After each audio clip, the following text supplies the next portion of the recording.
Hello everyone आपनलोকৰ প্ৰিয় channel নেচাৰ্স কালাৰলৈ মই মৌসুমীয়ে সকলোকে স্বাগতম জনাইছো। আজি মই আপোনালোকৰ আগত এটা বিশেষ ফুলৰ কিদৰে কেয়াৰ লোৱা হয় সেই কথা ক'বলৈ লৈছো। প্ল্যান্টৰ নাম হৈছে ক্ৰিপ্টেন্থাছ বা ইয়াক আৰ্থ ষ্টাৰ বুলিও জনা যায়। দেখিছে আপোনালোকে দেখিবলৈ ষ্টাৰটোৰ নিচিনা আৰু যেহেতু এটো মাটিত হয় গতিকে ইয়াক কোৱা হয় আৰ্থ ষ্টাৰ। এই প্ল্যান্টৰ কিদৰে কেয়াৰ লোৱা হয় ইয়াক কিমানটো পানীৰ প্ৰয়োজন হয় সেই কথা মই এই ভিডিঅ'টোত আপোনালোকক জনাব খুজিছো। প্ৰথমতে মোৰ ওচৰত এই প্ল্যান্টৰ অকল এটোৱে আছিলে, এটো ইয়াৰ মেইন প্ল্যান্টটো। তাৰ পাছতে কি হৈছিল যে মই ইয়াৰ আগটো ছিঙি পিনে বেলেগ এটা পটত ৰুই দিছিলো।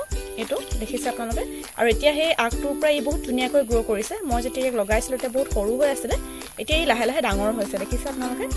আৰু লগতে এই মেইন প্ল্যান্টটোৰ পৰা ইয়াত চক আৰু এটা সৰুকৈ ইয়াত নতুনকৈ এটা উখা মেলিছে দেখিছে। ইয়াৰ হিপাটোৰ পৰা নতুনকৈ এটা ইয়াত ওলাব ধৰিছে। এটো এতিয়া গ্ৰীণ কালাৰ হৈ আছে আৰু এই প্ল্যান্টৰ আপোনালোকৰ ৰ'দ দিয়াৰ ওপৰত এই মেইনলি ইয়াৰ কালাৰটো ডিপেন্ড কৰে। যদি আপোনালোকে ইয়াক অলপ ৰ'দত থয় তেতিয়াহ'লে পাতটো আগলৈ অলপ সেউজীয়া বৰণ ধৰিবলৈ ধৰে আৰু যদি আপোনালোকে বেছিকৈ ৰ'দত থয় তেতিয়াহ'লে প্ল্যান্টটো ব্ৰাউন হৈ যায়।